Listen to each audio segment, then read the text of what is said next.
First of all, I have to say, you are just gorgeous. You're just beautiful. So are you. Oh, well, thank you. Thank you. Okay, I saw the movie on Friday.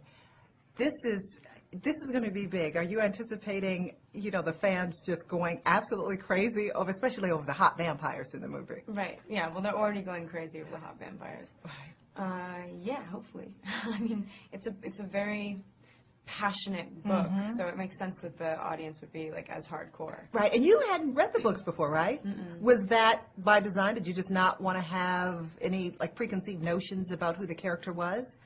Well, once I hadn't heard about the book until I learned about the movie, and subsequently lived with the first book for 3 months or however long that was. Mm-hmm.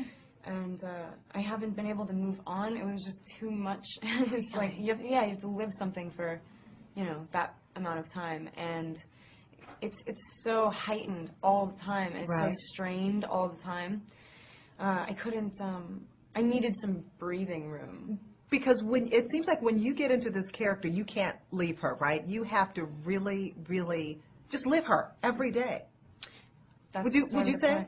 Yeah, no, that's sort of what we do. Right. Well, okay, so tell me, what was it about this particular role that really attracted you? And do you find any similarities between yourself and your character? Yeah, well, Bella is sort of easy for, I feel like, every girl to relate to, because you semi-project yourself onto her because you feel like you are her when you're reading the book. Right. It's a total vicarious experience, detailed thoughts about fixations that you shouldn't know about. Like what? Oh, no, it's just she's obsessed with this guy, and there's whole chapters devoted to descriptions of his jawline, and so it moves slowly, it's quaint. It's there's a slow progression. It's a very character-driven movie, and she really encompasses the best sort of fundamental female qualities. She's a little insecure, but she compensates. She likes herself, and she trusts herself. And is it true that Emile Hirsch recommended you for this role? Yeah, apparently. Really? Yeah. When did you first hear about that?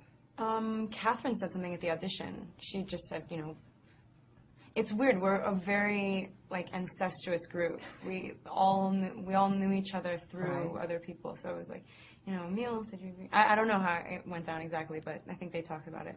So you haven't had a chance to call them and say, "Hey, thanks." Hey, thanks, buddy. No. No, maybe you should be making that call pretty soon. Let's talk about the chemistry between you and Rob. Did you two have to?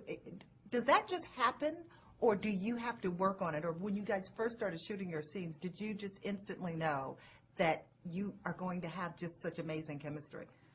Well, the audition was pretty intense, just in that he was so different from everybody else that came in. He wasn't.